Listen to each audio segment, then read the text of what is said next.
accomplished. If the aircraft has equipment not installed, we go through a safety risk assessment and look at the risk of moving the aircraft. And we've done that 800 times. And I can tell you, of the 800 times, 200 times we've not moved the aircraft. We've held the aircraft because moving it would incur risk to the production system. And we've also seen a 50% reduction in work that has traveled down the factory floor. We continue to work in improving those numbers. Those are one of the KPI indicators that we're using with the FAA. So we've made drastic changes to our internal process to ensure that this will never happen again. Okay, final question. I'm sure you're aware that whistleblowers and others, including Ethiopian authorities, have suggested manufacturing errors, particularly with electrical wiring, contributed to the MAX crashes. Mr. Ortberg, is this an issue you've discussed with Boeing employees since joining the company? And if so, what is your opinion on whether there were also manufacturing defects that may have led to the sensor defect? Senator Cruz, obviously that happened before I joined the Boeing company. My understanding was that the cause of the crash was the MCAS design, and those design change. The MCAS has been redesigned, and design changes have been incorporated in all aircraft. I'm not aware of any electrical wiring issues associated with that, but I'd be glad to look into that and get back with you. So just to be clear, your testimony is you have not had conversations with Boeing employees about whether there were electrical issues that also contributed to that crash? Not specifically, no. Okay, thank you. Ranking Member Cantwell. Thank you, Mr. Chairman. Mr. Orberg, thank you for the change in tone from the top at Boeing about the safety culture and the focus that you outlined in your testimony, those 4 principles. I wanted to drill down on the safety management system. It has been a voluntary compliance, but our law, well, really actually in the implementation of the 2015 settlement agreement, it was required to implement a safety management system. And then since we've passed legislation for a mandatory safety management system. You mentioned the expert panel. I think they were very critical of the SMS structure that existed at Boeing under that voluntary structure. So how is it that this is going to change? And will you commit today to a fully functioning safety management system that meets the FAA standards? Senator, you're right. We've been operating under a voluntary SMS for approximately the last 4 years. And I think the Alaska door accident was a cathartic moment for all of us to step back and look at what happened and how could this happen within the safety management system. We had the expert panel. We also brought in outside consultants. The FAA did a comprehensive audit of our systems, and we found significant gaps in many of the processes that we use to implement our safety management system.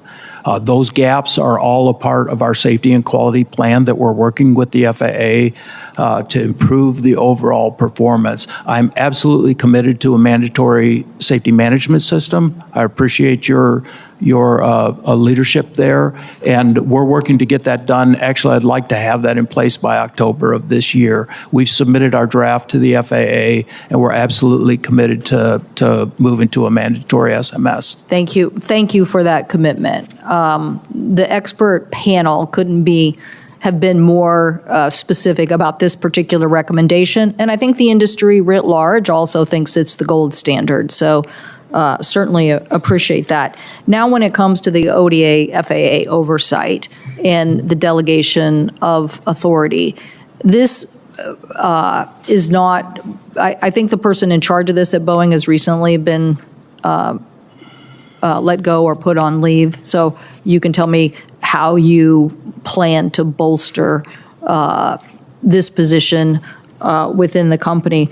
But when you look at the issues like the MAX anti-icing system issue and the 737 rudder actuator, and these are issues that have been, the subject of, much investigation. In one instance, my colleague who's not here yet she and I joined a letter asking, for this issue to be addressed and not delayed. So I think the committee is getting a big sense that the NTSB makes recommendations, the FAA kind of ignores them, and then it takes a long time for them to be addressed. And what we're trying to understand is in the ODA process, what structure and oversight, before we hear from the FAA on this point, what do you think about these incidents not being addressed in the oversight process, like the anti-icing system and the rudder issue?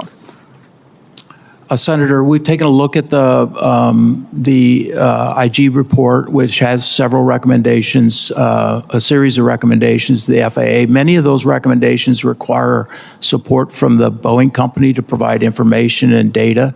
So I can assure you they'll get full support to ensure that they have access to all the information they need. Now, on a higher level, the ODA, as you know, is a delegation that the FAA provides to us to do some work that a typical FAA inspector would do. I think the ODA is an important element of the success of the aerospace industry. The people that are our ODAs in our organization operate independently. They operate on behalf of the FAA. They have direct line of communication with the FAA, and we've made, as a part of the feedback, we've made changes to our ODA organization structure to ensure that they're not feeling pressure from management to do things that are not proper. And I think that's been effective. We put an ombudsman in place for the ODAs so they have someone to go to if they see something that they don't like or they're feeling any kind of pressure, they can go to the ombudsman. I think that's helping. And we also survey them to continue to ask them, do they feel undue pressure from management or undue oversight from management to do their jobs. I see that my time is expiring now. I just want to get in this point. You're committing to fix those flaws that I just mentioned, and you. We can come back to this maybe in a second round, but what are you doing to fix the design and manufacturing defects so that they're not submitted to begin with to the FAA? And so I think as we have to think about our oversight of FAA and the role they play, we're trying to understand what isn't working in this process, that both at the manufacturing level, we have these defects, and then yet they get, checked off on a list. Oh yeah, that's in compliance. And so I don't know if you have a quick answer to that, but. Senator, we're working, I mentioned the fuselage improvements, where we've got over 1,000 applications where we're working with our supply chain to improve the number of defects.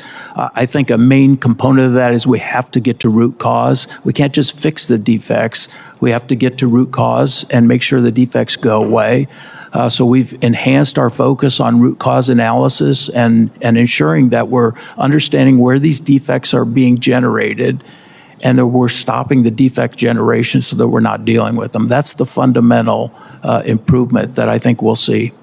And then making sure that the attention is focused not by a business person who's saying we have to go fast. Yeah, look, I want to be clear. I've not provided financial guidance to Wall Street for the performance of the company. I've not provided guidance on how many aircraft we're going to deliver. I've gone and gotten financial coverage so that we can allow our production system to heal. I'm not pressuring the team to go fast. I'm pressuring the team to do it right. Thank you. That's the most important thing we can do at this point. I agree. Thank you so much, Mr. Chairman. Thank you. Thank you. Senator Fisher. Thank you, Mr. Chairman. First, I want to thank the family members who are here today representing and advocating for their loved ones who lost their lives on Ethiopian Airlines Flight 302 and Lion Air Flight 610, and I want to offer you all my condolences. This committee has a responsibility to work with the airline industry and FAA to ensure tragedies like these do not happen again. Mr. Ortberg, I appreciated the opportunity to connect with you earlier this week and to discuss your ongoing efforts to enact much-needed reforms at Boeing. In our prior conversation, we discussed some of the more challenging aspects of implementing Boeing's safety and quality plan. Specifically, you acknowledged the company's culture as being the most difficult. While I can appreciate the difficulty in reforming long-standing cultural challenges to a corporation as large as yours, and while I agree that it needs to be addressed, that is a long-term change, and it does not necessarily produce immediate results. So in the interim, as you look to instill confidence with the flying public, what challenges and success has Boeing had in enacting that safety and quality plan and meeting the 6 key performance indicators that are outlined in that plan? Yes, so as you mentioned, Senator, the safety and quality plan has a series of tasks to improve our safety and quality, but we also have metrics that we're using to actually measure are those tasks actually generating the results that we want. Those 6 metrics have control limits with them. What's acceptable, what's unacceptable. We monitor those on a regular basis. These are metrics that we share with the FAA. It's on a digital dashboard. They can look at it at any time, and they do. And we look at both trends. How are those metrics performing?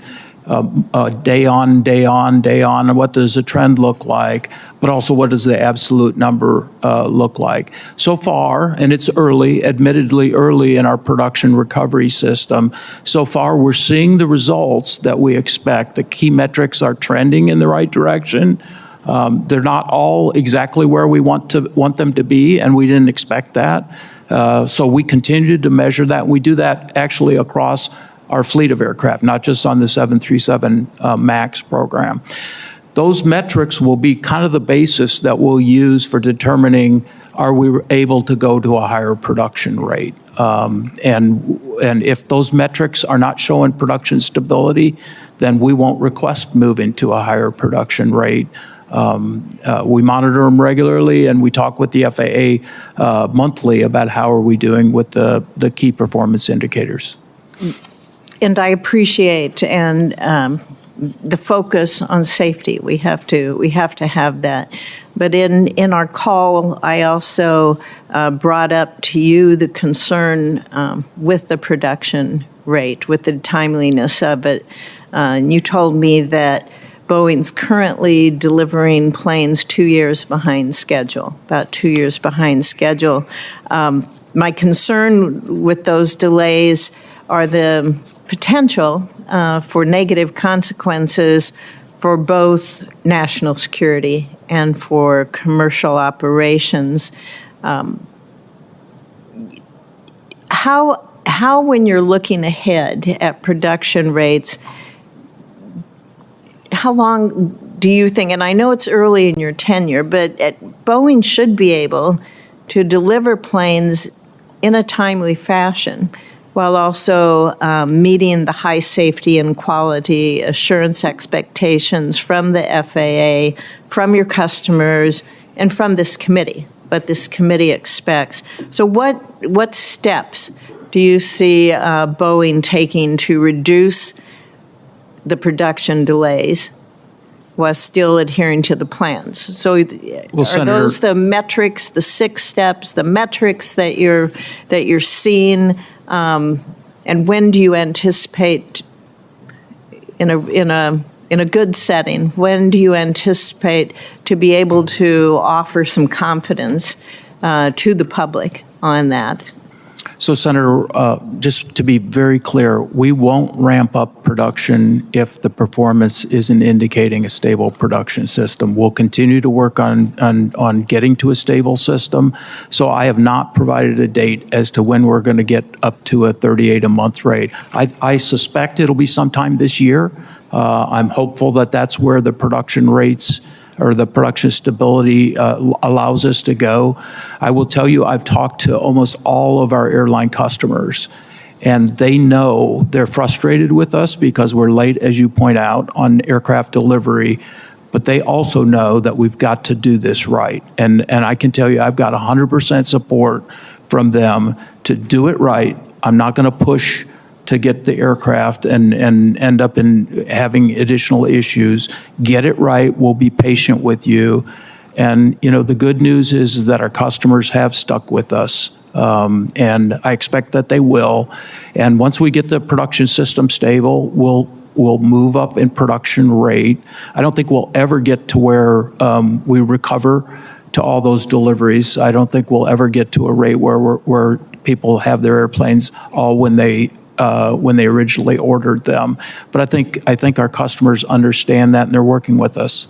And we want you to be successful. Thank you. Thank you.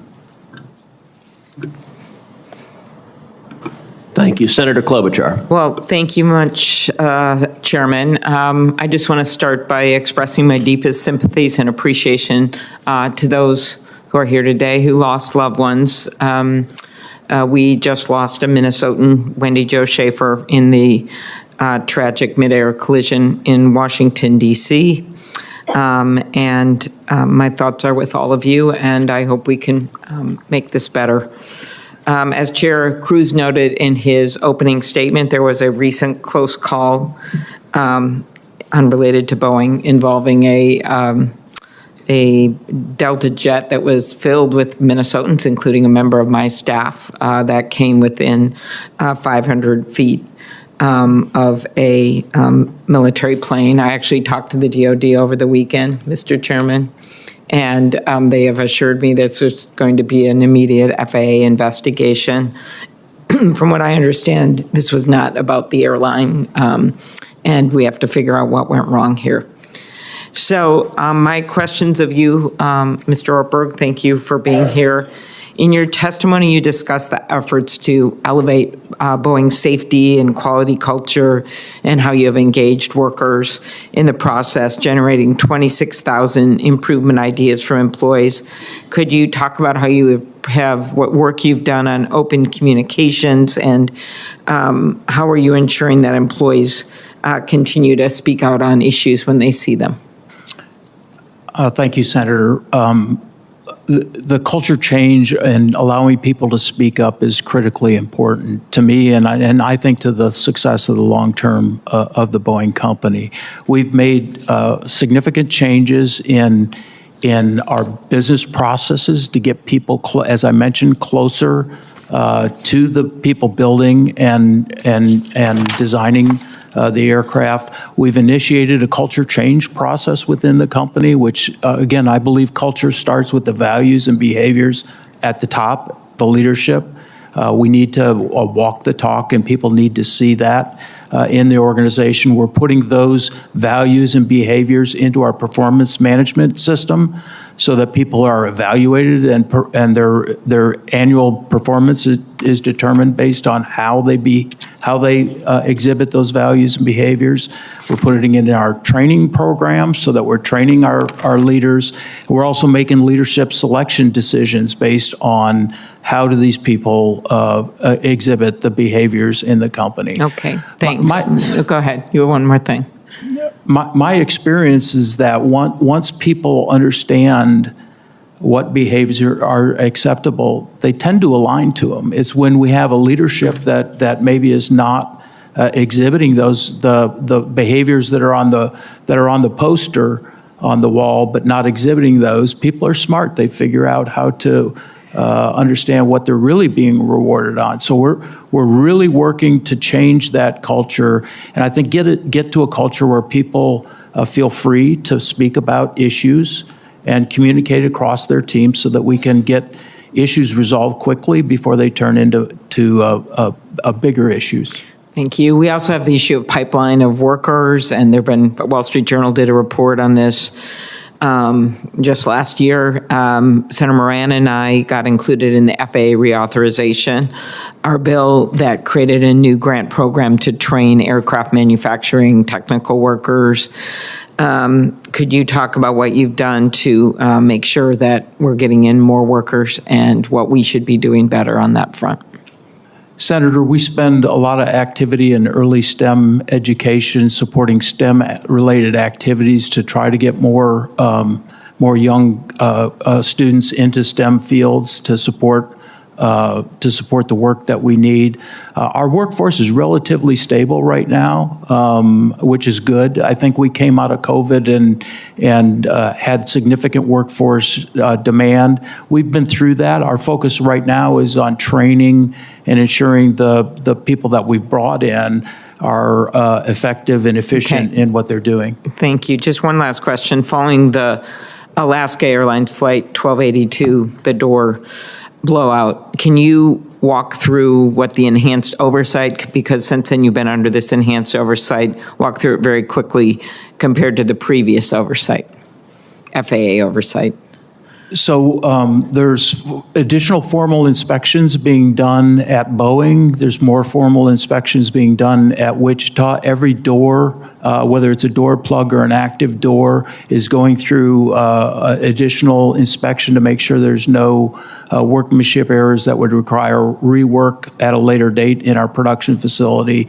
And as I said, we're seeing very good improvement in the overall quality of the fuselages, and particularly around any door-related issues. We've added significant amount of inspection. Okay, thank you. Thank you. Senator Moran. Chairman, thank you. I'm told that with your consent, I get to make an opening statement, and I'm grateful for that because I want to follow up on the point that you were made in your earlier indication of a failure to hear a return from the Army. And just to highlight the issue and its broad magnitude and consequence, the NTSB report in regard to Flight 5342 originating in Wichita, Kansas, and having its fatal conclusion at Reagan National, now 63 days ago. NTSB's preliminary report indicates that within the files of the FAA,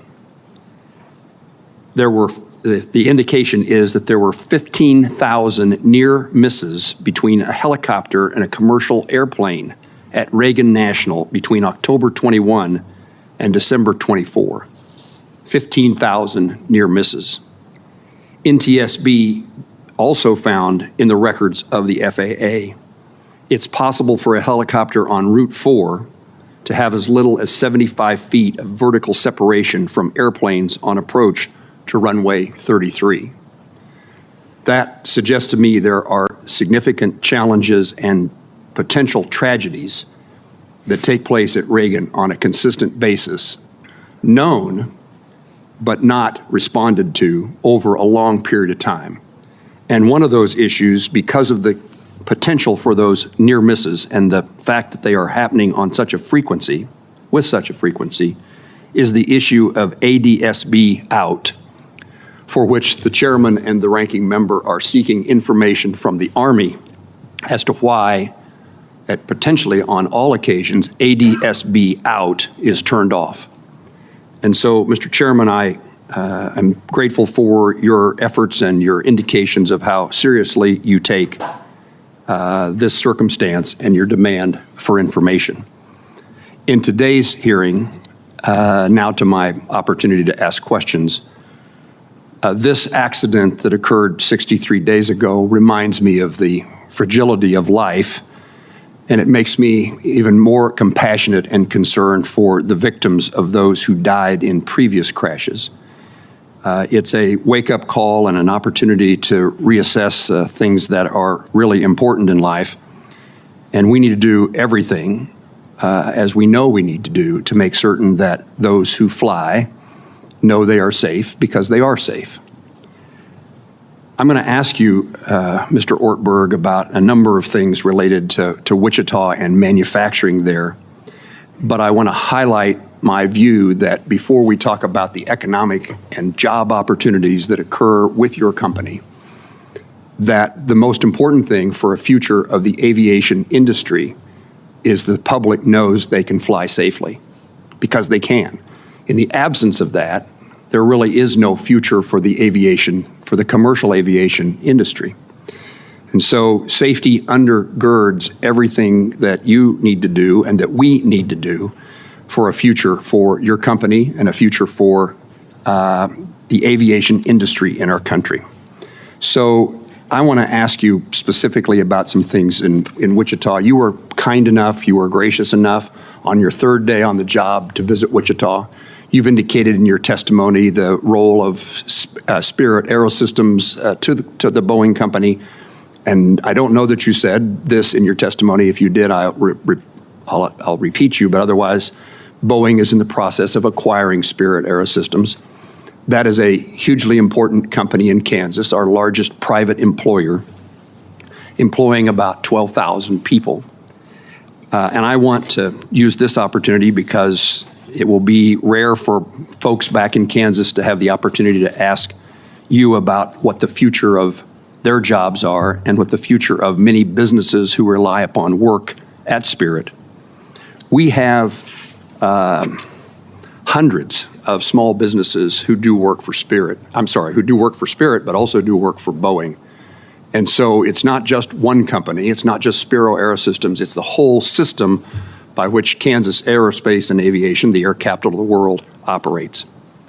When I first had a conversation with Boeing officials about the potential acquisition of Spirit Aerosystems, one of the things that I think that was said to encourage me to be supportive, this is me putting my own motives into this sentence, but the point was made that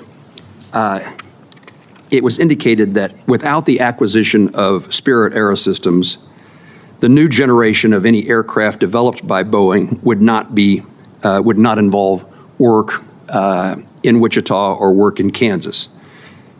With the acquisition, the statement was made that the work could be more likely occur. So you're going to build a new aircraft one of these days, and what's the plan for where that work will take place?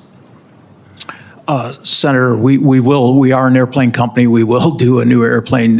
That's not in the near future, given the financial performance and the challenges that we have. Obviously, we're studying that, and we have to determine what the final design of that aircraft would be to determine where we're going to manufacture certain components. Let me just assure you that Spirit Aerosystems and the work we do in Kansas is critically important. We're spending a significant amount of our capital to acquire that company, and we're not going to do that and move work out of Kansas. The work that we're doing there is going to stay there. In fact, I'm very hopeful that once we get the acquisition closed, we'll find opportunities to do actually even more work. And again, it's critical that we ramp up our production because, as you know, all those fuselages are built by Spirit Aerosystems. So every time we can move to a higher production rate, it's going to create jobs and opportunities for us in Wichita.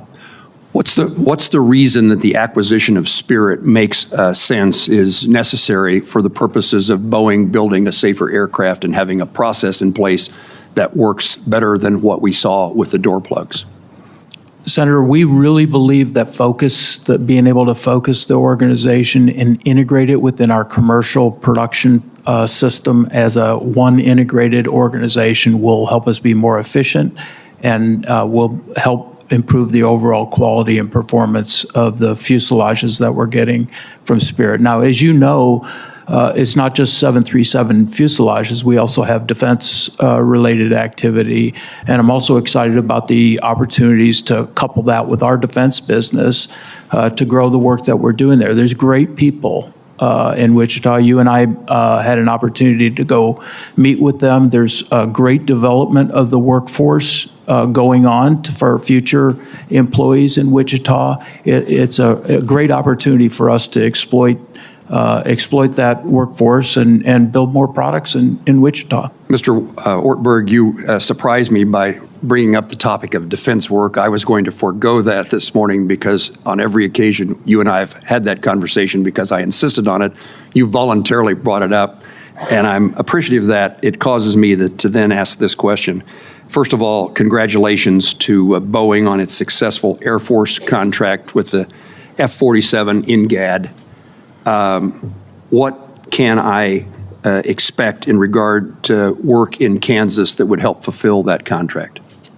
Senator, I can't answer that right now. I'm headed to, after this hearing, I'm headed to St. Louis to talk with my team. There's clear security classifications that I need to understand exactly what that answer is. I'll get back with you on that, if you will. I look forward to having that conversation again. Thank you very much. Thank you.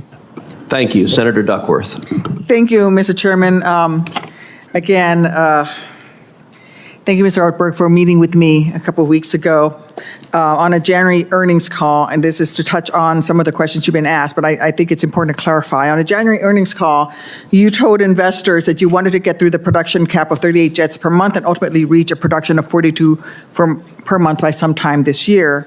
When I asked you about this, and as I've listened to you answer some of my colleagues here this morning, I am encouraged when you told me that this was not an expectation that you were setting for Wall Street, and that your priority was to ensure production quality, not a particular increase in the production rate.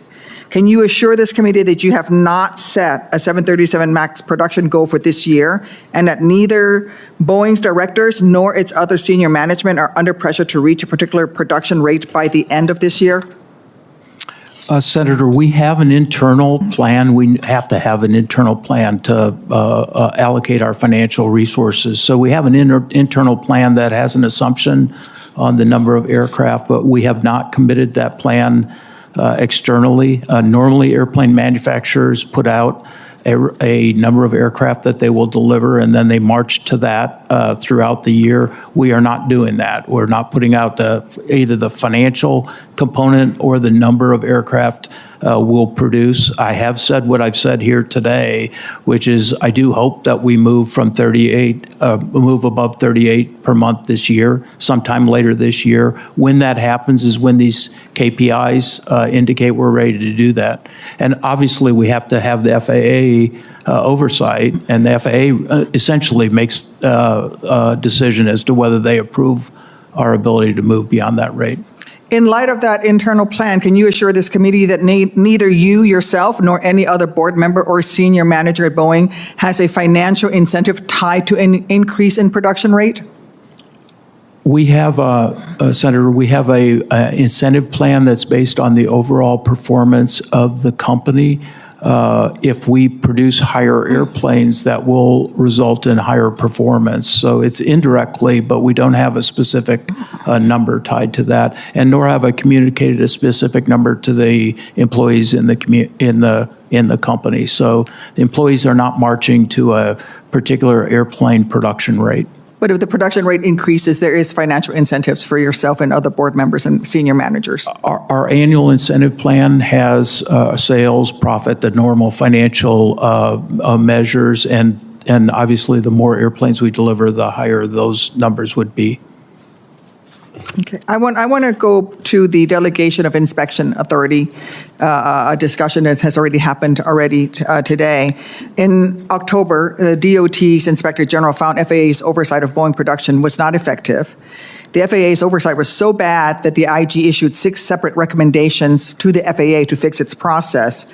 There were many terrible findings in the report, but one of the most shocking was that shortly before the door plug blowout, individuals within the FAA wanted to delegate airplane airworthiness inspection authority back to Boeing. Even worse, these individuals at FAA wanted to do this without any criteria by which to assess whether Boeing could be trusted to properly carry out these inspections.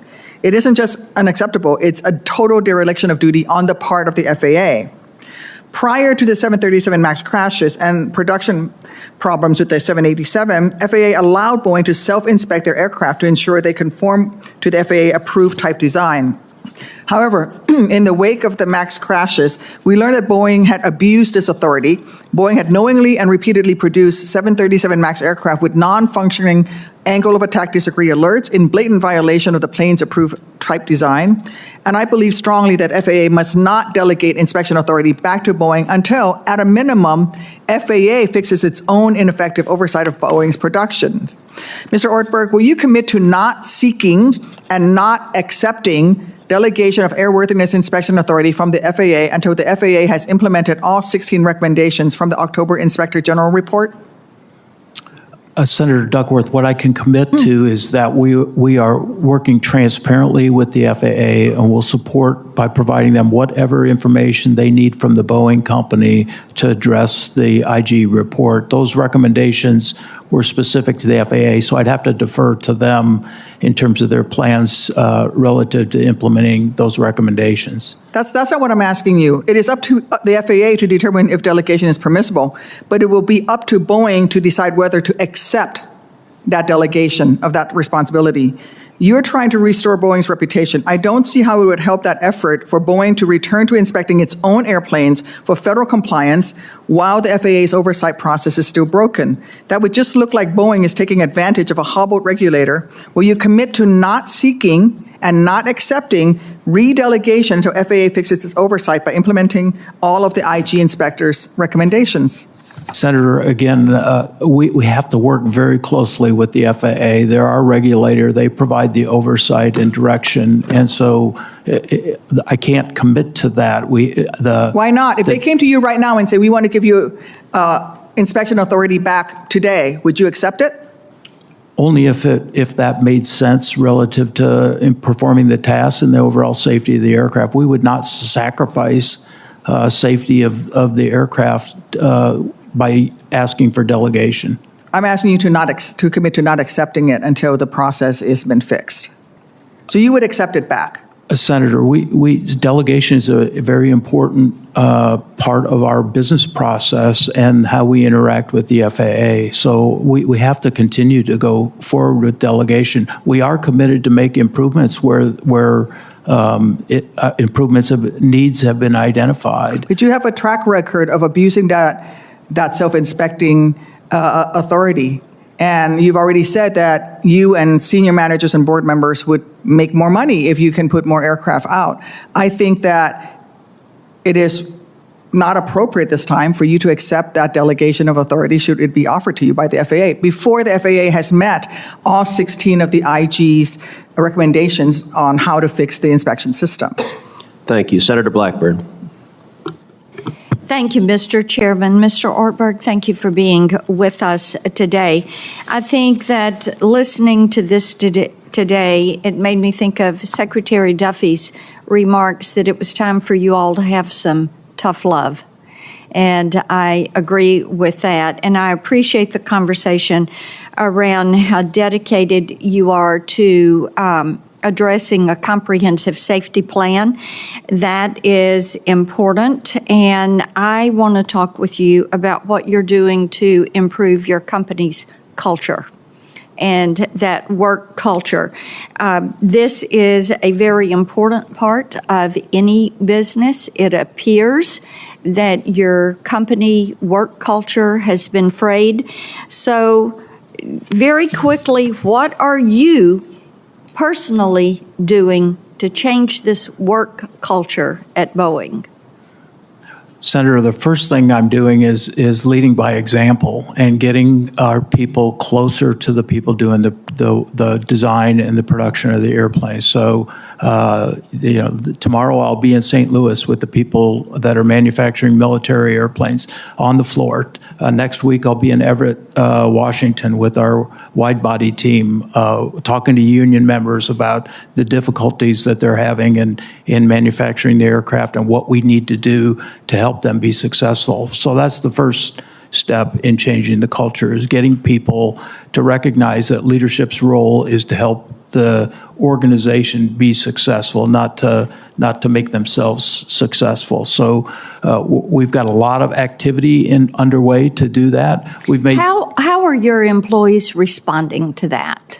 Very positively. Very positively. We just did an all-employee survey, which is a means that I'm going to use to measure the culture change. And we have that survey structured so I can look at any place in the organization. Okay, then let me do this. I want to ask you about whistleblowers. Okay. Because we've heard from some of the Boeing whistleblowers, and I know you're familiar with their names, but you don't have a good record of protecting and supporting whistleblowers. And some of the stories around these whistleblowers has been very upsetting to people like me who have worked through my public service to protect whistleblowers. I think that they're essential. So talk to me about what you're doing to change that policy to support and not to ostracize or isolate whistleblowers. Senator, the company has an anti-retaliation policy. It's unacceptable for anybody to retaliate against, whether it's a whistleblower or anybody bringing up a quality issue. And I've made that perfectly clear in all of our all-employee meetings, all employee sessions. In fact, I've told employees if they have an issue, send me a note. I'll address it. And some have sent me a note. I've met with the whistleblower, one of the whistleblowers. My door is open to discuss with any of the whistleblowers what they're seeing and make sure that there is no retaliation in the organization. But this is a part of the culture change within the company is we need...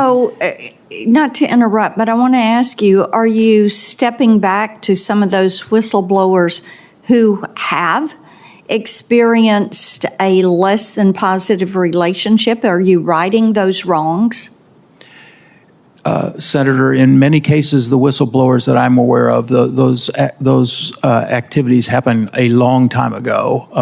Some of those are still with the company, and I've met with one of the whistleblowers with the company. So I know that in the past, all the retaliation claims have been thoroughly investigated, and if there's retaliation, there's been corrective action taken. Okay, let me move on. COMAC.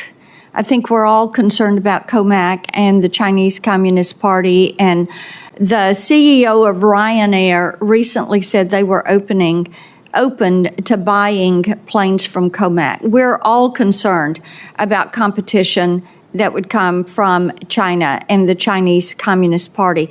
So what steps are you taking to innovate and to make certain that you are competing and out-competing our foreign competitors? Senator, COMAC is a competitor. We also have a much bigger competitor in Europe that we compete with on a regular basis in all of our markets.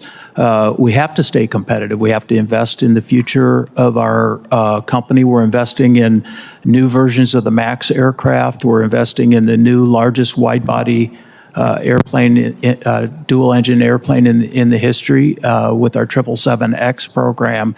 And all those airplane investments are about staying ahead of the competition and making sure that we can compete in a global market. Thank you. Senator Lujan is recognized. Thank you, Mr. Chairman. Thank you for this hearing as well. Mr. Ortberg, thank you for being here today. I'm going to follow up with something Senator Blackburn asked. What specific steps has Boeing taken to strengthen whistleblower protections and ensure employees feel safe reporting potential safety issues? So we have a speak-up system, which is an anonymous ability to speak up about something that's going on.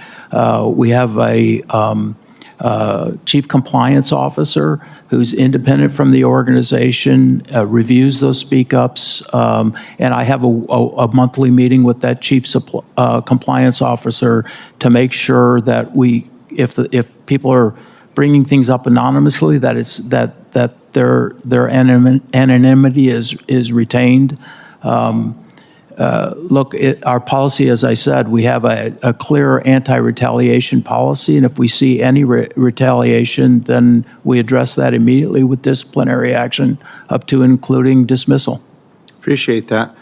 Representatives from Boeing's Machinists Union, SPEEA, the Society of Professional Engineering Employees in Aerospace, have emphasized the importance of employees feeling empowered to speak openly about those safety concerns. Mr. Ortberg, will you commit to having union representatives directly involved in Boeing safety discussions and decision-making processes going forward? Yeah, Senator, we've made actually some new changes in that regard. As a part of our recent IAM negotiation, we set up to where the IAM, the union, actually has an annual meeting with our safety committee of our board, so that they can actually go completely around the management and talk directly to our board of directors about any safety issues that they see. I also have a regular meeting with the union leadership on all sorts of issues, including any safety-related issues. And of course, this speak-up system I talked about is certainly open to all of our union members as well as non-union employees. So it sounds like that's something you will commit to, and you already have. Yeah, we're doing that. And I certainly want to have an environment where if there's a safety, I don't care who it is in the organization, if there's a safety-related issue, that's communicated and acted upon immediately. And that's the environment we're trying to make. I appreciate that. Later today, President Trump plans to announce reciprocal tariffs against a number of countries. Few details are known beyond this. If the Trump administration moves forward with proposed tariffs, what impact would this have on Boeing's operations, particularly your suppliers and workforce in states like New Mexico? Well, Senator, a little bit of the answer to that is it depends on what the tariffs are, and I obviously don't know that, so I'll be watching this afternoon as that's announced. That's important to us. But I will say that 80% of the airplanes we deliver, the commercial airplanes we deliver, are outside of the United States. So free trade is very important to us. And 80% of the content of those airplanes, it comes out of the United States. So we really are the ideal kind of an export company where we're outselling internationally. It's creating U.S. jobs, long-term, high-value U.S. jobs. So it's important that we continue to have access to that market and that we don't get in a situation where certain markets become closed to us. Appreciate that. Where does Boeing see the most significant growth opportunities over the next decade, and how will Boeing ensure that its safety and quality management practices keep pace with your ambitions? We have nearly $500 billion in current backlog. That's airplanes that have been ordered. Our biggest opportunity in the next 5 years is to deliver high quality, get our safety quality plan in place. We do have a couple new variants that, as I talked about, that we need to get through certification and into the market. But I'm confident that the Boeing company can thrive if we get our safety and quality plan done right, and we will. I appreciate that, sir. I'm not going to ask you who named the F-47. I'll leave that to someone else. Okay. With that, Mr. Chairman, I yield back. Thank you, Senator Lujan. We'll begin a second round of questions, and I recognize the ranking member, Senator Cantwell. Thank you so much. That's a trivia question oh, he was a test pilot from your state. Is that what you're saying? Okay. Well, okay. Well, we want to return to if it ain't Boeing, we ain't going. That's where we want to go. That's where we want to go.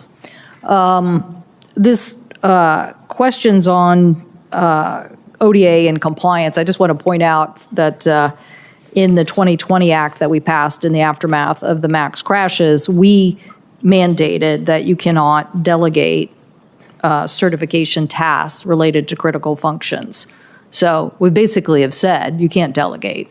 And so I understand my colleague's question, and it's an important one, but in reality, we decided as a committee, we're not allowing the delegation of critical functions anymore because the MCAS system was a critical change, and it was something the FAA missed. In addition to the company missing it, the FAA didn't understand. And we don't think that we believe in redundancy in a lot of different areas, and redundancy in this case of the FAA doing its job and understanding what's being proposed. So those critical features can't be delegated.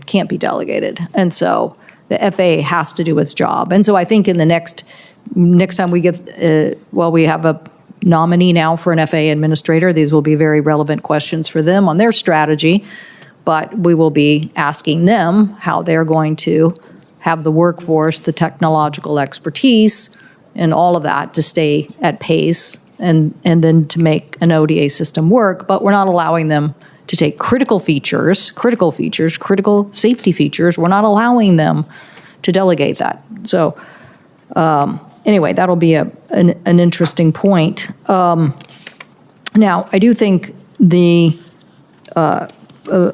the question I have on the compliance administrator, you guys have a Boeing problem-solving method. I know that the person who was in charge of that has just been recently either laid off or changed. What are you doing to make sure that that position, why the change? What are you doing to make sure that who you have in this job is standing up for these root cause analysis issues that you mentioned?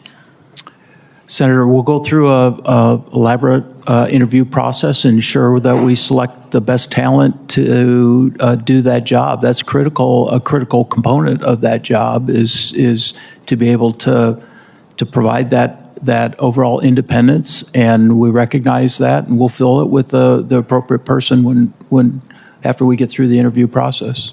And do you think that you're in alignment with SPIA and machinists on what the feedback process is in the company? I asked the former FAA administrator whether he believed that the FAA should have oversight into those issues being brought up. So you've mentioned speak up a couple of times, Yeah, and I'm right. just not familiar where you are in your conversations with SPIA and machinists, whether they are satisfied, what we have to do to make sure that they feel like that they have a voice without intimidation.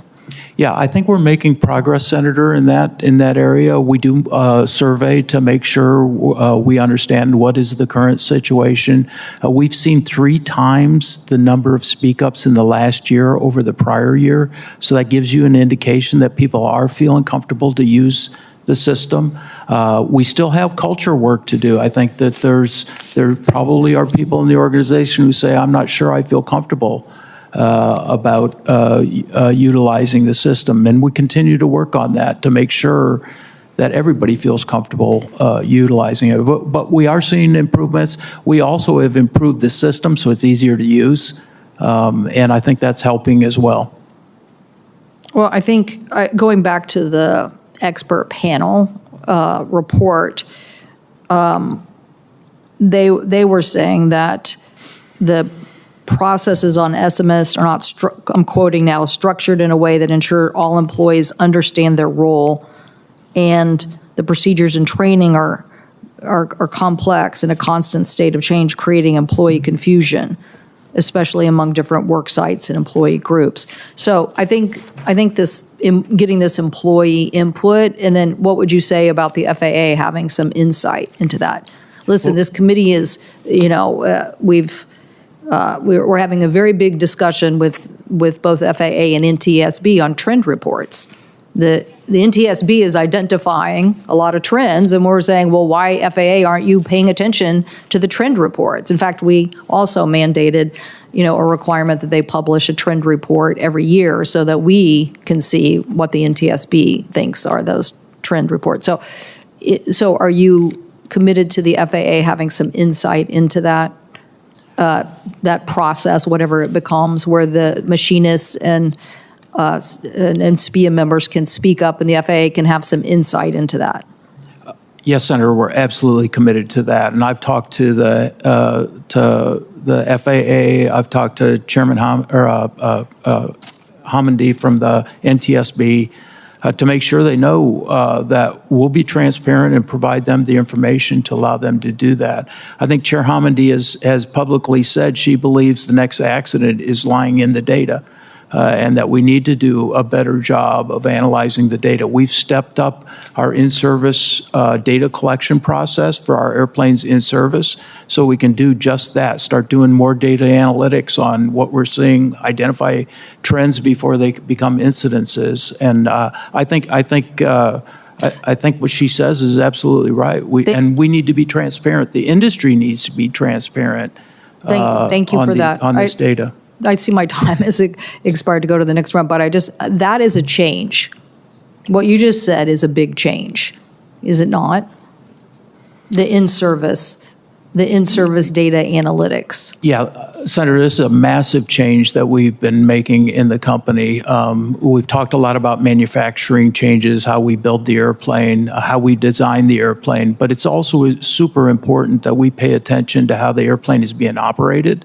how it's being maintained. And we have the ability to collect a lot of that information from our customers and look for trends, use artificial intelligence algorithms to help us sort through that data and find trends and then go address those trends. And those trends could result in changes to the airplane or changes to the training or changes to the maintenance processes, whatever the corrective action, it's important that we do that.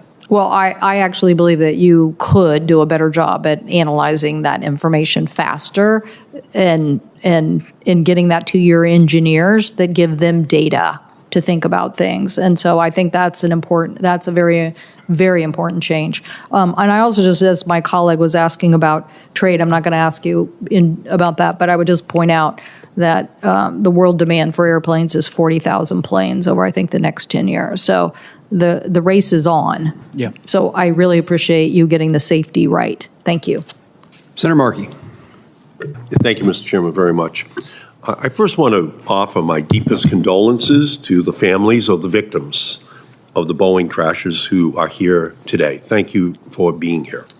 And we're going to remember your family members every day that we're working on these issues. Your courage in fighting for a safer aviation system is inspiring, and it is going to make our committee accountable to you to make sure that we do the work that you want to see put in place for every family that flies in our country and around the globe. So I'm very grateful for your incredible work on these issues, and thank you for being here. Mr. Ortberg, thank you for being here today and your work over the past several months to improve Boeing's safety culture and improve lines of communication with workers. I want to discuss that safety culture and the importance of labor representation in key engineering decisions. So I want to get straight to the point. Mr. Ortberg, does Boeing currently have a single representative of workers on its board of directors? No, sir. Do you agree that it's a problem that the engineers and aerospace professionals responsible for designing and manufacturing the planes are excluded from boardroom decision-making?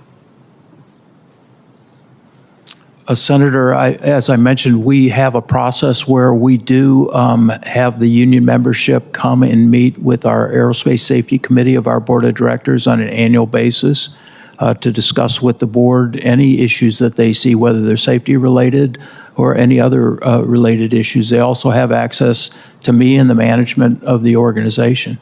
Yeah, well, again, I think that all of the communication should be much more frequent and direct, and that's why the board of directors is such a focal point, because obviously you and the other executives have to deal with the board of directors on an ongoing basis. In Boeing's 2025 proxy statement, it identifies 7 directors with expertise in safety. So let's take a closer look at those directors with supposed safety expertise. One board member with, quote, safety expertise was, up until her retirement yesterday, the CEO of Duke Energy, and was previously a senior partner at Arthur Andersen, the accounting firm indicted following the Enron scandal. And another board member with, quote, safety expertise is the CEO of a biopharma company, who previously served on the board of directors of Norfolk Southern and spent nearly 2 decades at Morgan Stanley. Mr. Ortberg, in your view, do those board members have, quote, safety expertise? Senator, those board members provide a very, very good input on safety. Now, the safety is not aerospace safety, I granted, but for us to be able to learn on how pharma treats safety is very interesting to have board members who can provide different perspectives on how they treat safety in their different industries. Clearly, the energy industry, how they treat safety is very important to their business. And so we view having a diverse set of inputs into that helps us think through and benchmark what are other people doing in this area to see if there's better ways for us to do it. In my opinion, using that as the criteria, Duke Energy or Biopharma, makes every person in America a safety expert. They could bring the perspective of their industry into your boardroom.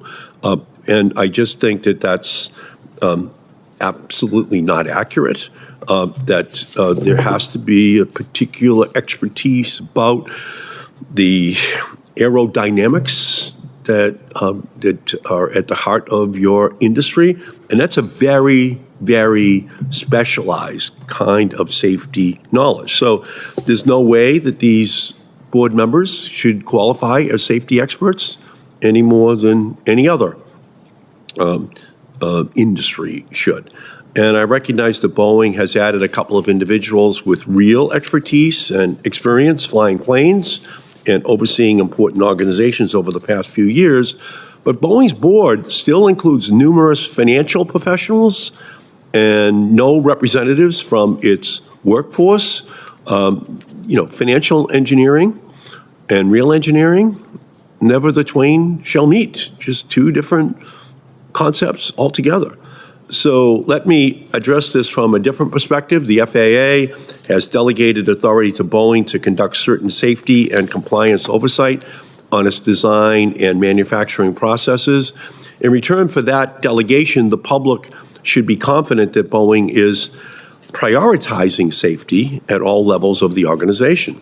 But without representation of workers on its board of directors, Boeing is still flying blind, because you don't have the workers there on the board giving the insights that the board should hear about whatever safety defects are potentially going to rise. And again, the board should not be shielded from hearing this directly. So, Mr. Ortberg, do you agree that companies like Boeing that have been delegated, you've been delegated the oversight authority by the FAA, you're given essentially a take-home exam that you shouldn't include representatives of the workers on the board of directors to make sure that you're hearing their voices on an ongoing basis? Senator, at every board meeting, we have an Aerospace Safety Committee meeting that goes through all safety-related issues. That input comes from anywhere in the company, including our labor workforce. So I do believe that the message is coming through. I think the message is analyzed, and the board takes it very, very seriously. Well, from my perspective, that's not enough.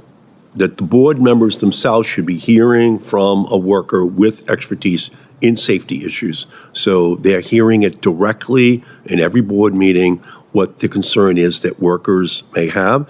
And I think it's a fair trade, to be honest with you. Boeing receives some authority to self-regulate while creating structures on its board to ensure that it is prioritizing safety and not profits.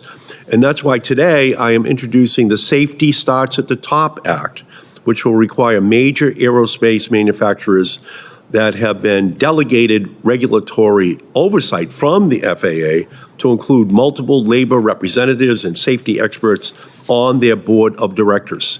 Safety must start at the top, and the top is Boeing's board of directors. Safety must be in the room.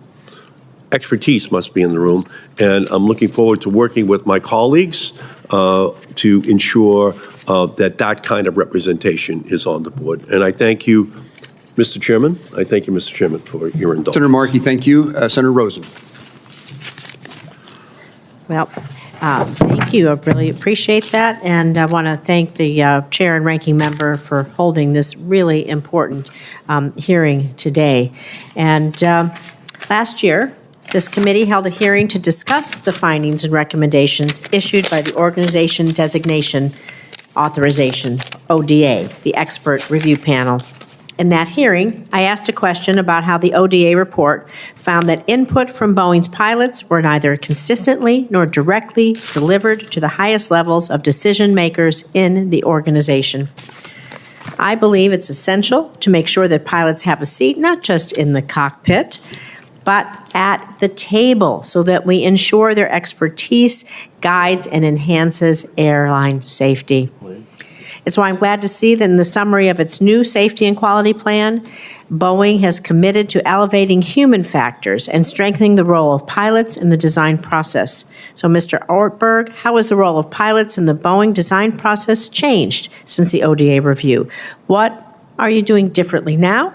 And what will Boeing ensure, and how will you, ensure that there's meaningful and consistent input from pilots integrated and prioritized into the design process?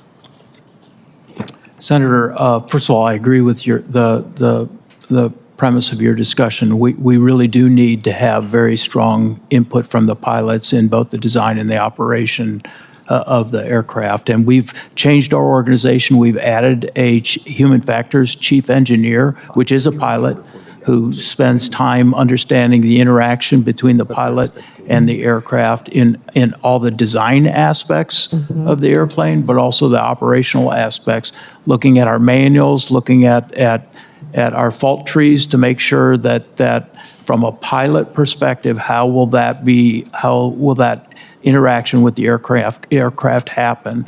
And I think this is an area that will help improve our overall safety going forward. Thank you. I do agree, because at the end of the day, the pilot, that crew, that emergency might happen. It happens like this, and there has to be that way that integration works. So thank you. I want to talk also a little bit about retaliation and its impact on safety, because the ODA expert panel report we reviewed last year found instances where Boeing supervisors worked on annual assessments, on self-audits or investigative processes, which could present conflicts of interest. It could erode independence or even compromise Boeing's commitment to a non-retaliatory and impartial environment for its workforce. Throughout the report, those folks interviewed gave examples of the consequences of raising concerns about potential interference and retaliation for managers and supervisors. It's not acceptable. Not acceptable. So, again, do you have confidence that Boeing is now taking the necessary steps to implement systems that provide workers with multiple channels for raising concerns? Because this is really important that they're addressed without fear of retaliation, as well as creating a culture of encouraging and incentivizing safety at every level. And it's just so important that each piece of the puzzle, if somebody has a concern, that they are able to raise it without fear of retaliation. I can't stress this enough, because as you know, lives are on the line when people sit on your planes. Yes, Senator. First of all, I agree with what you said. I think it's absolutely critical that we have an environment. We did take the feedback from the report, and we've changed our organization structure to address that specific issue. So we provided more independence for the ODAs, and they don't have a situation where someone's providing a performance review that could apply pressure to them. So I think we've sincerely addressed the concerns that were outlined in the report.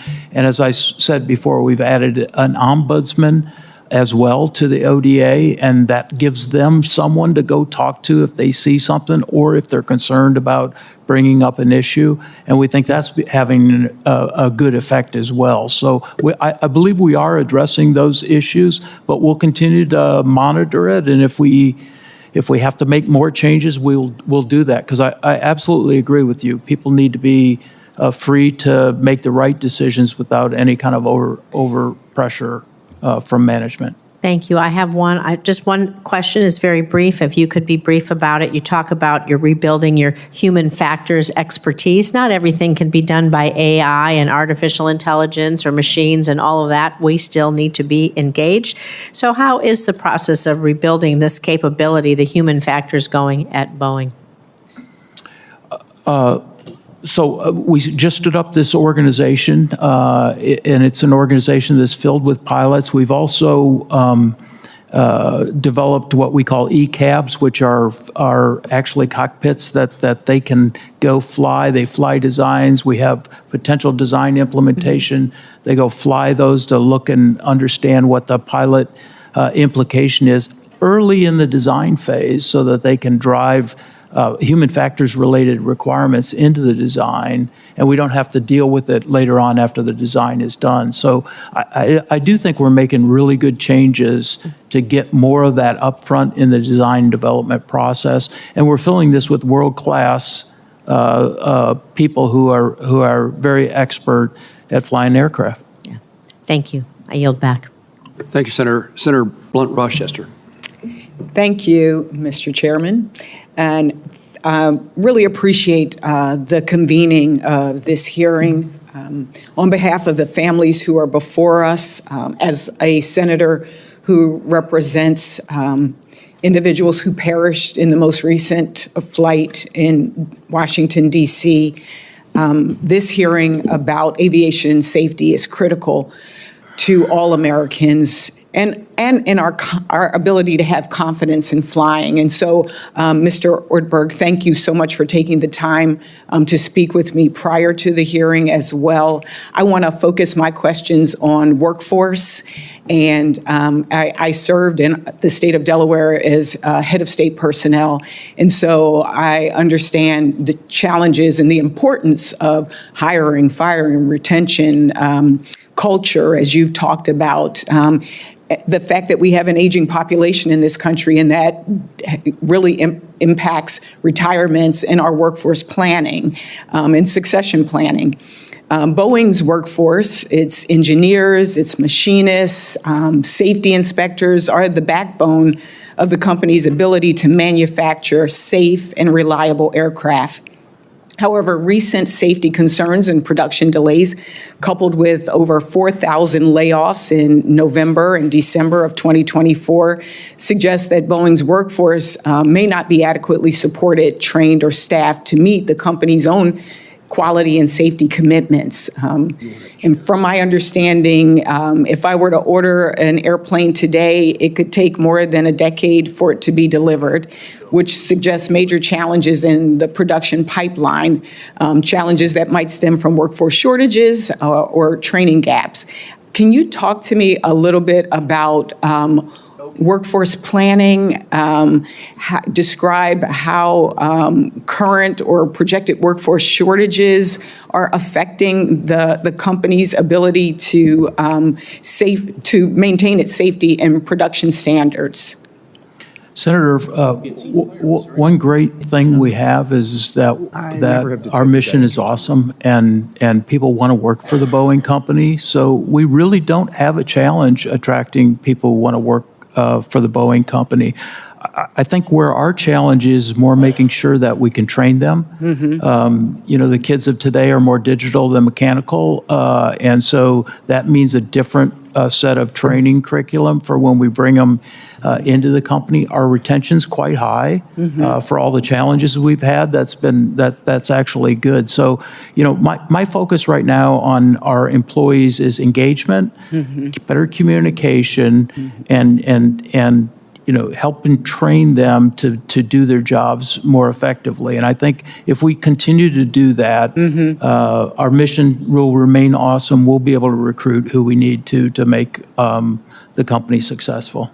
So just to be clear, there are no areas where you're seeing workforce shortages or challenges.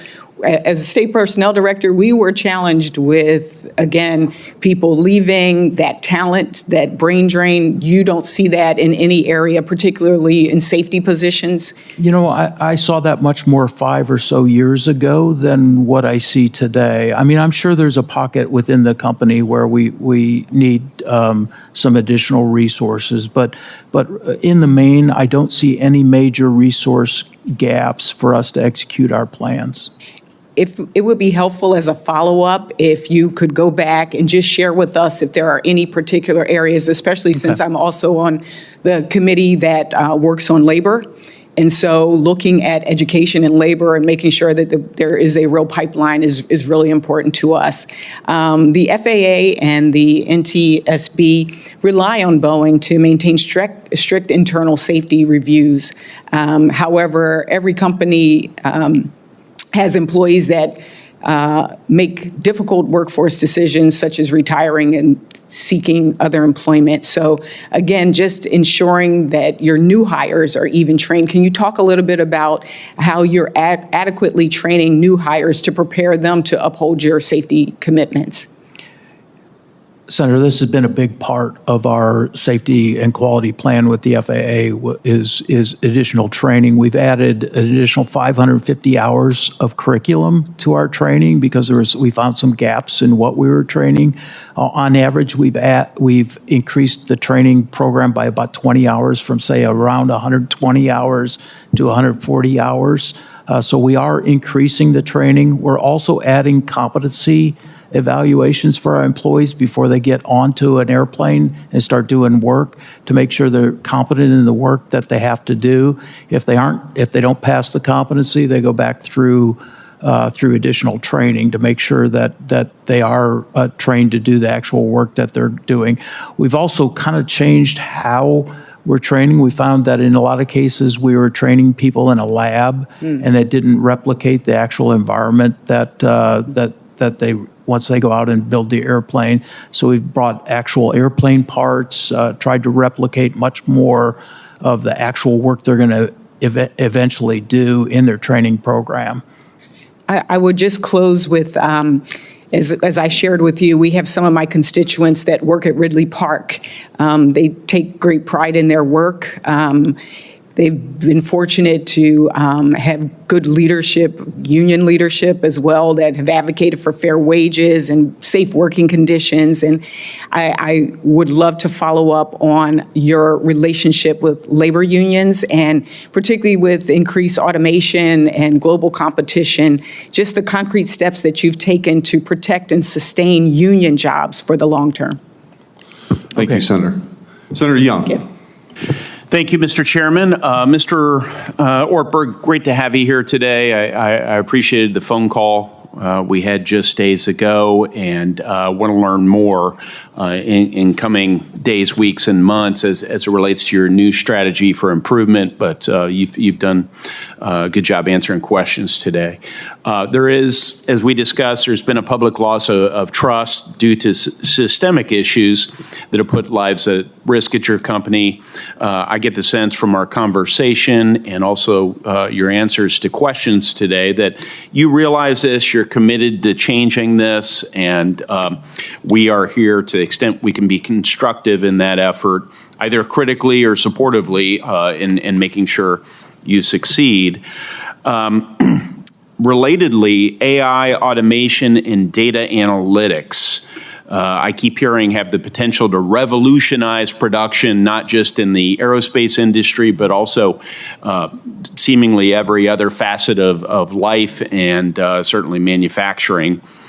I'd like to understand what concrete steps Boeing is taking to ensure that these tools of the digital economy aren't just in place, but are going to make a measurable difference in preventing defects, predicting failures, restoring public confidence in your aircraft.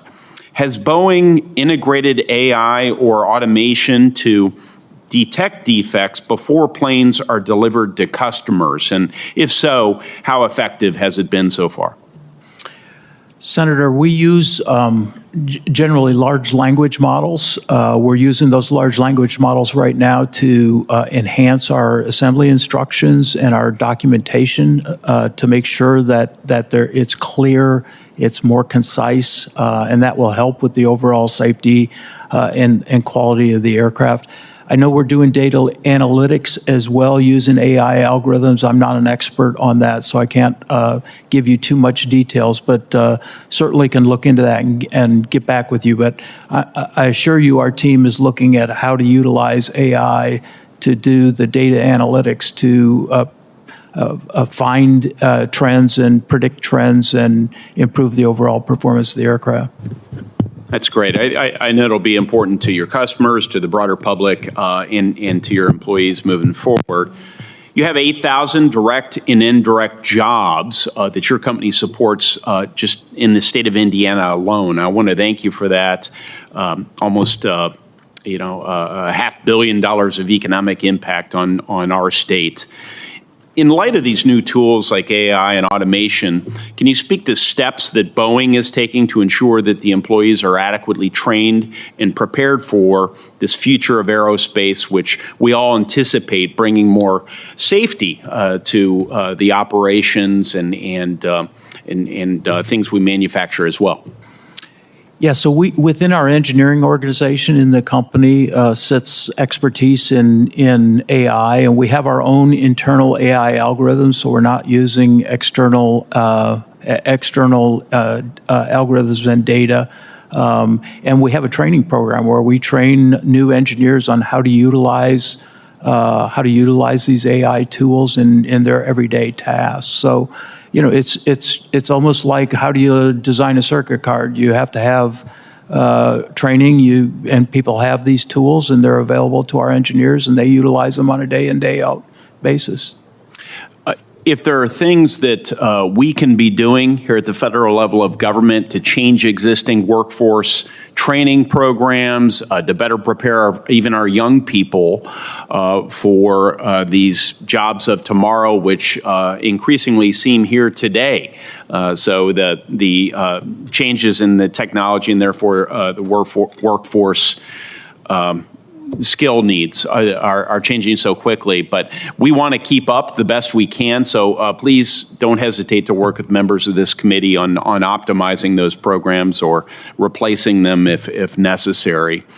How is Boeing leveraging data analytics to track patterns and maintenance issues to prevent future failures? Is that something you could speak to?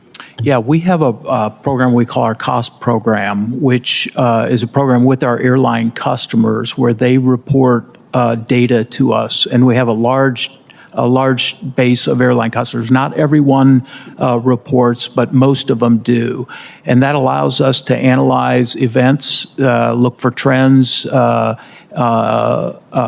up on safety issues with the airlines. It's been very effective. I mentioned earlier, we're stepping up our efforts in those analytics to look for more trends using AI tools to sort through the data to see if there are trends or things that we can't see with the human eye, and ensure that we're identifying those before they turn into an incident. Thank you, sir. Chairman? Thank you. I will now call on myself. Thank you, Senator. Good to see you, Mr. Ortberg, and really enjoyed our visit, and we had certainly something to celebrate when we were able to talk about that. We can talk a little bit more about that, but I did, one of the things I found fascinating about our conversation as it relates to this hearing, probably more specifically, is the culture shift, right? That the transition from different divisions and maybe some different silos to sort of more of a team-oriented spirit. Could you just talk a little bit more about what that looks like practically as you guys have made some internal decisions about that? Yeah, so culture is very important, and I think in some cases we're too isolated. Our people stay in their swim lanes or their organizational lanes, and everything we do is team-based in the Boeing company, large teams. And so to be most effective, we need people working across the organizational boundaries and feeling comfortable to do that. And so we're off on a big effort to change the culture of the company. And that starts with values and behaviors and how we reward people and how we evaluate people and how we select people. And we're implementing those. This is going to be a big year for us in the overall culture change. I'll tell you one thing that excites me is that the employees of the company are the ones who really want to see the company culture change. They recognize that we need to be better in how we work together. So I think we've got the case for change really nailed. We're just going to have to go do the hard work of making sure we walk the talk and get the right people in the right positions. And you guys obviously work with a lot of vendors and suppliers across the country. So in light of this hearing, what are some of the things that you're doing to ensure the highest quality and safety and all of those sorts of things? Yeah, so as a part of our safety and quality plan, that also includes our supply chain. And one of the major efforts is reducing the number of defects we're bringing into our factory from our supply chain and reducing the number of notice of escapes that we get. This is where a vendor would call us up and say, hey, I sent you something, but now I found something wrong with it. It's escaped their factory. And major activities to reduce those. One is stronger first article inspection and doing first article inspection when we actually move a product even within a company. So if it moves from one location to another or one factory to another, reevaluating the first article to make sure that something didn't happen in that transition. We have 1,000 activities underway or 1,000 vendor engagements underway right now to improve the overall performance and safety and the quality of the deliveries from our supply chain.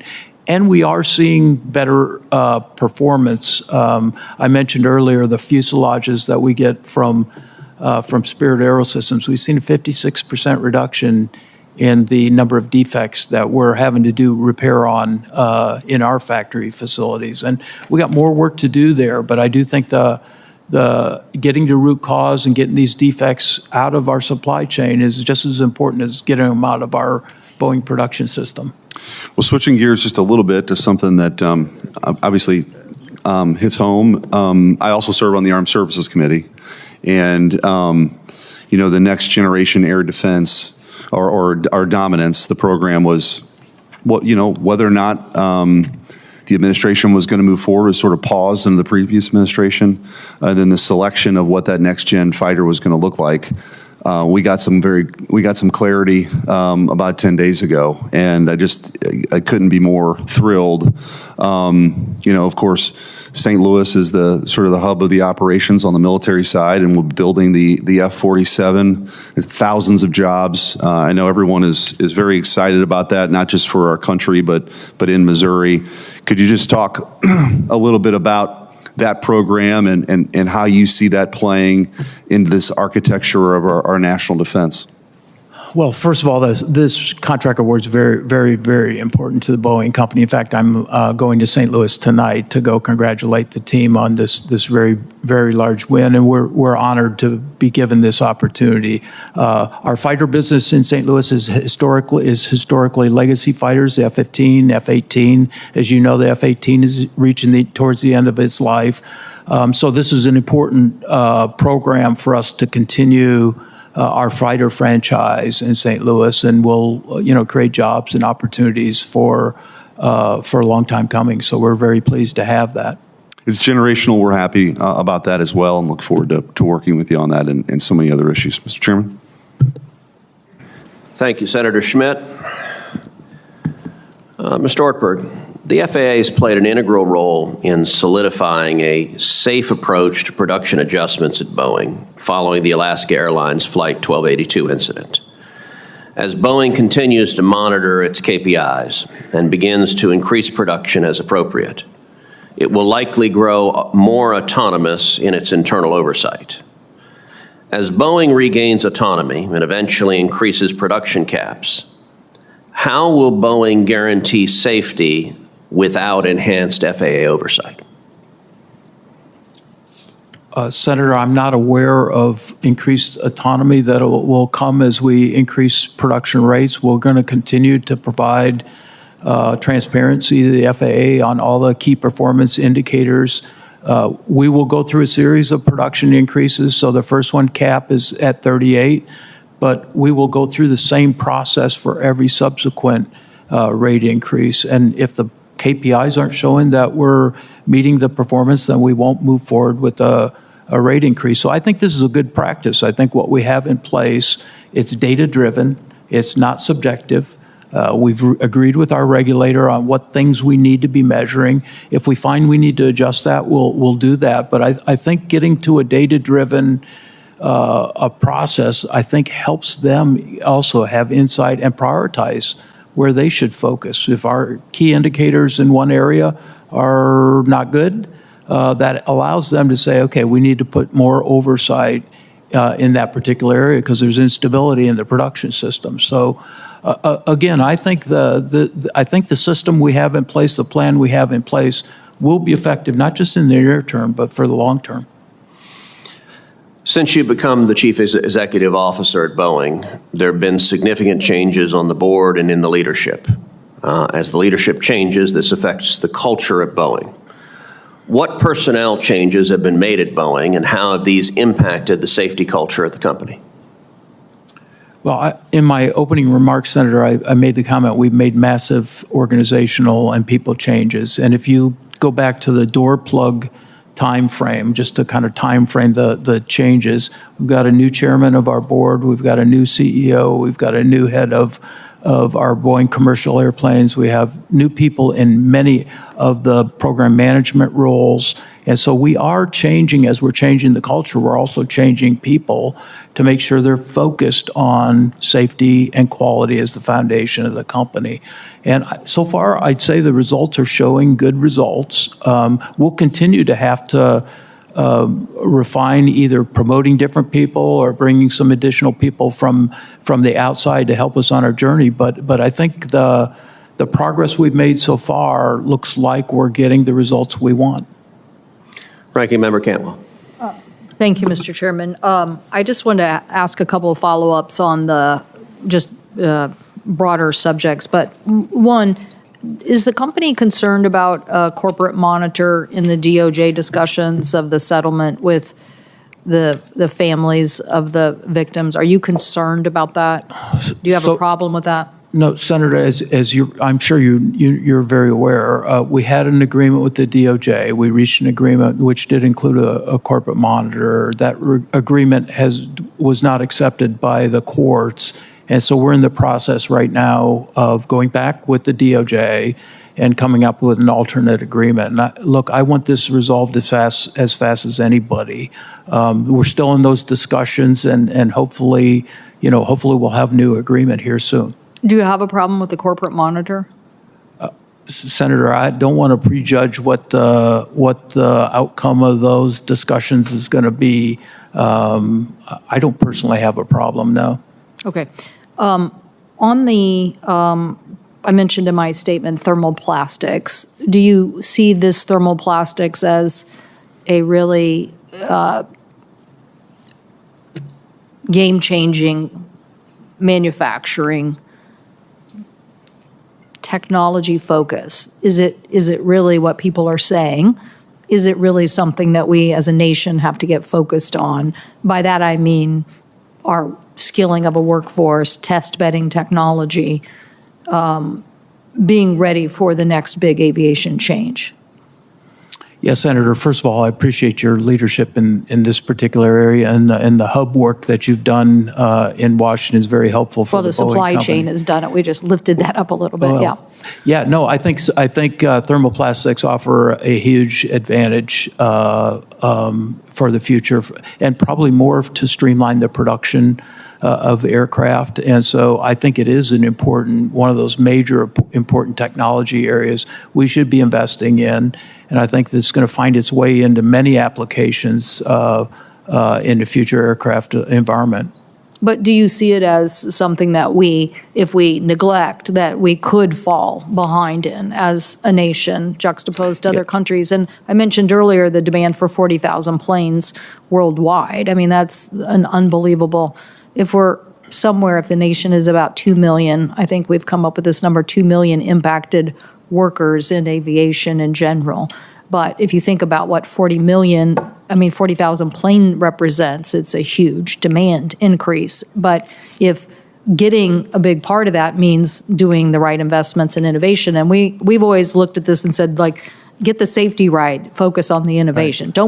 Don't cut the safety person who's just doing this inspection on these critical parts. Go get the innovation right. So is it really that big of an innovation sea change, I guess, is the question, juxtaposed to that demand? Or could we wake up in 5 years and find ourselves way behind? Senator, I think in general we are a little behind. I think Europe has invested probably more than we have in general in this particular area. I don't think we're behind in a way that we can't recover. I do think it's an area that we need to continue to have overall focus, not just as the Boeing company, but in terms of new technology evolution within the country. And I think thermoplastics is an area that can differentiate in a lot of different product applications. So I support your efforts for sure. Yeah. Well, and I'm just, again, on the workforce side, this is a big opportunity for a lot of jobs in the United States, is it not? I mean, Yeah. aren't you continuing to grow? Yeah, I think so. I think what you'll see is thermoplastics will replace typical metal applications, and as you know, how to do that's a totally different manufacturing process. So we'll have to learn how to do that. We'll have to train a whole different kind of application, a different workforce to utilize thermoplastics. And so, I think we're on that journey, but we've got a lot of work to do. Thank you. Thank you, Mr. Chairman. Thank you, Mr. Ortberg. Thank you for your testimony here today. Senators will have until the close of business on Wednesday, April 9th, to submit questions for the record. The witness will have until the close of business Wednesday, April 23rd, to respond to those questions. This concludes today's hearing. The committee stands adjourned. Thank you.